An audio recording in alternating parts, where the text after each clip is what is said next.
Hello everyone, I am Gaurav Srivastava, Assistant Professor, Sage University, Bhopal. In today's topic, we will learn different evaluation metrics for clustering. So as we know, in clustering, we do not have a target variable to predict. We look at the data and then try to club similar observations to form different groups. So for making a groups or clusters, there should be some evaluation matrix that are used in the clustering. So different evaluation matrix of clustering. So first evaluation matrix is inertia. It tells us how far the points within a cluster are. So inertia actually calculates the sum of distances of all the points within a cluster from the centroid of the cluster. We calculate this for all the clusters and the final inertial value is the sum of all these distances. This distance within the cluster is known as intra-cluster distance. So inertia gives us the sum of intra-cluster distances. We want the points within the same cluster to be similar to each other, right? This is our first objective. When we are going to make clusters, we want the points within the same cluster to be similar to each other. Hence, the distance between them should be as low as possible. And keeping this in mind, we can say that the lesser the inertia value, the better our cluster are. Next evaluation matrix is Dunn index. Dunn index is the ratio of the minimum of intercluster distances and maximum of intercluster distances.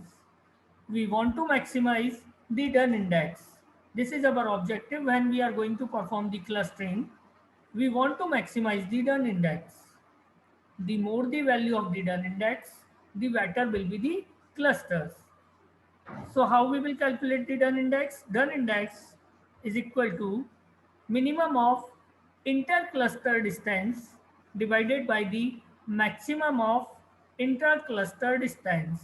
Here our objective is the intercluster distance should be minimum to maximize the Dunn index. As we know, this is our prime objective when we are making clusters. So the distance between the intercluster distance should be as low as possible to maximize the Dunn index. So we have seen that there are two types of distances, intracluster distances and intercluster distance.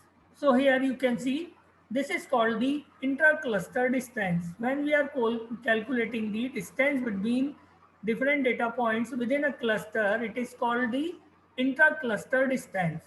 So intracluster distance is the distance among members of a cluster. The distance between them should be as low as possible. Intercluster distance is a measure of how close the points lie to each other. Again, our objective is to take similar points in a single cluster, right? And another distance is your intercluster distance.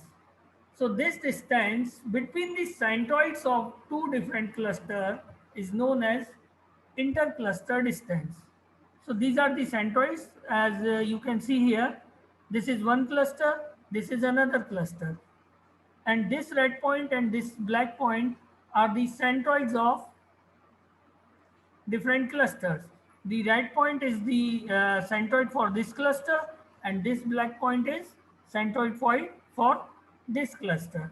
So the distance between these 2 points, that are the distance between the two different centroids, are called the intercluster distance, and our objective is to maximize the distance between two different clusters lying in a different clusters, right? So this is all about when we are talking about the clustering, we need two types of distances, intercluster distances and intercluster distances.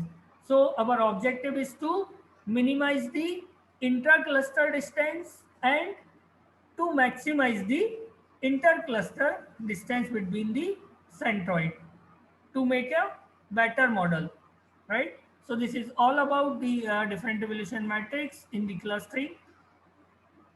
Thank you. Stay tuned and subscribe to Sage University Bhopal